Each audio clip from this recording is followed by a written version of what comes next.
I burst through my parents' marble foyer, rain-soaked and desperate. My baby girl's dying in the ICU. Mama's pearls catch the chandelier light as she hisses. Not now, Shanice.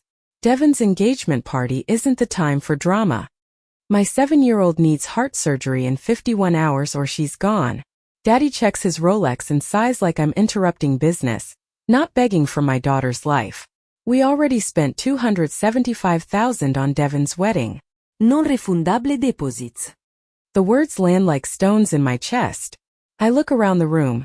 The same Strivers Row brownstone where I grew up polishing that good china every Sunday, where Mama taught me to sit with my ankles crossed and speak proper English to white folks. These people raised me, but right now they're strangers in expensive clothes. My knees hit that Persian rug and I don't care who's watching anymore. The champagne-sipping guests in their Sunday best whisper behind manicured hands as I grab Mama's silk sleeve. Please. She's your granddaughter. Amara drew you a picture last week. She put hearts around your names. Mama pulls away like my touch might stain her navy dress. Devon appears in the doorway, his fiancée Kennedy hanging on his arm, both of them glowing with that obnoxious happiness of people who've never suffered. He swirls his champagne, that same smirk he's had since we were kids whenever I got in trouble. Always trying to steal my spotlight, Sean. Get better insurance next time. Some of us actually plan ahead. The room tilts. Through the fog of shock, I hear Daddy explaining to someone that his daughter, me, has always been impulsive, marrying that mechanic instead of the lawyer they introduced me to. I stand slowly, water from my coat pooling on their polished floor, and I see it clearly now. I'm not their daughter. I'm a reputation risk. I'm the child who didn't become what they could brag about at Jack and Jill meetings. My design business struggled this year, so I became disposable. But Amara, sweet, funny, brilliant Amara who makes up songs about her stuffed animals and wants to be an astronaut. She's lying in Harlem hospital with a congenital heart defect, her oxygen mask fogging with each labored breath. And these people are worried about wedding centerpieces. I'll find another way, I whisper, backing toward the door. Mama adjusts her heirloom bracelet, the one Grandma promised would be mine someday, and says something that will haunt me forever. There are consequences to poor financial decisions, Shanice. I leave without another word, but as I reach the sidewalk, my phone buzzes with a text from Devon. Don't come back here embarrassing us again.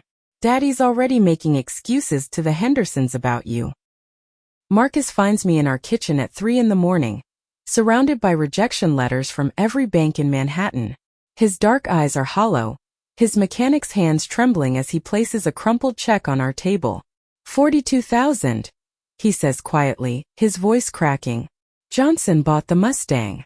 I stare at that check knowing what it cost him. That 1967 Mustang was his father's gift, restored over 4 summers in Big Jake's garage in the Bronx. Every bolt and panel a memory of time they spent together before his mama Miss Lorraine got sick. Baby, you loved that car. I whisper.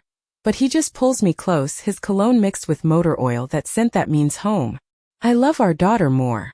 We pool everything, our savings, Marcus's 401k withdrawal that costs us penalties we can't afford, the Mustang money, my emergency fund I'd been building for the business. It's still $33,000 short. I call everyone. My college roommate sends $500 and an apology. My biggest client offers $3,000. My cousin in Brooklyn starts a GoFundMe that raises another $4,000. We're climbing but not fast enough, and the deadline marches forward like death itself. The hospital financial counselor, a tired woman with kind eyes, reviews our situation and shakes her head. Without the full amount confirmed by tomorrow afternoon, we can't schedule the surgery. I'm sorry. I spend the next morning cold calling private lenders, my voice hoarse from begging. One laughs when he hears my credit score. Another offers me a loan at 42% interest that would bankrupt us within 3 years. By noon, I'm delirious with exhaustion and terror. That's when Marcus's phone rings. It's his mama, Miss Lorraine, her voice steady and sure. Baby, bring Shanice to the house. We got something for y'all. In their small rent-controlled apartment in the Melrose section of the Bronx, Big Jake and Miss Lorraine sit us down at their kitchen table, the one covered in that plastic tablecloth decorated with sunflowers. The smell of Fabuloso and fried chicken hangs in the air, gospel music plays low from the radio, And Miss Lorraine's wearing her house dress and slippers like this is any other Thursday. Big Jake clears his throat, his weathered brown hands that raised Marcus alone after his first wife left, hands that taught my husband everything about loyalty. Push an envelope across the table. Sold the co-op, he says simply. Got $42,000 for it. The room spins. This apartment is their generational wealth. Bought during the 70s when a black man could finally get approved for a mortgage in a decent building. This is where Marcus grew up, where his baby pictures still line the hallway, where Miss Lorraine hosts family cookouts every 4th of July. No, Marcus chokes out. Daddy, no. This is your home. Miss Lorraine reaches across and grips both our hands, her skin soft from decades of cocoa butter. Home is where your people are safe. Our grandbaby needs us, so we showed up. That's what family does. They move into Marcus's cousin's basement in Yonkers that weekend. 4 years later, my face stares back at me from my phone screen, the digital cover of Black Enterprise magazine. From Ashes to Empire. How Betrayal Built a Design Revolution. The article is everywhere. My story, every devastating detail of that rainy night, my parents' refusal, the names unchanged, goes viral within 37 hours. I didn't sugarcoat anything. I told the journalist about Mama's pearls and Daddy's Rolex and Devon's champagne toast while my daughter fought for breath. I described kneeling on that Persian rug, the whispers of their bougie friends, the text message telling me not to embarrass them again. The response is immediate and brutal. Atlanta's black elite who vacation in Martha's Vineyard with my parents start declining their dinner invitations. Daddy's luxury car dealership in Mount Vernon loses 4 major corporate accounts in 6 weeks. The Abyssinian Baptist Church Council quietly asks them to step down from the building committee. Devon's wife Kennedy files for divorce after the article reveals how he'd mocked his dying niece. And she tells Page 6 that she finally saw the cruelty she'd married into. My phone won't stop ringing with podcast invitations, speaking requests, and messages from strangers sharing their own stories of family betrayal. My design firm explodes. The Moynihan Train Hall redesign contract comes through, then a boutique hotel chain, then a celebrity client in Los Angeles. I open offices in Brooklyn and Harlem, hire 23 employees, implement full healthcare coverage from day one because I remember what it's like to beg. Forbes runs a feature. Essence puts me on their power list. But the victory feels hollow when I'm working 21-hour days, barely seeing Amara even though saving her was the whole point. I'm building an empire on rage, and some nights I lie awake wondering if I've become as cold as the people who refused me. Then the voicemails start. First from Mama, her voice tight with forced pleasantness. Then Daddy, less composed with each message. Devon sends emails I delete without reading. Finally, on a Tuesday night at 11:47, Daddy's voice cracks through my phone. Shanice, please. We have nowhere else to turn. The brownstone's in foreclosure. We need exactly $275,000. Baby girl, we're family. I play that message 17 times, listening to the desperation I once felt, now reflected back at me. My assistant buzzes the next morning. Your parents are here. No appointment. I tell her to send them up, and when those double doors open, I barely recognize the 2 people who enter my corner office overlooking the Hudson. Daddy's silver hair has thinned, his shoulders stooped under a Men's Warehouse blazer. Mama clutches a knockoff purse, her makeup applied with a shaky hand that betrays her age. They sit across from my Italian marble desk like supplicants before a throne, and the power shift is so complete it almost makes me sick. They perform their rehearsed plea with the desperation of people who've lost everything but their pride.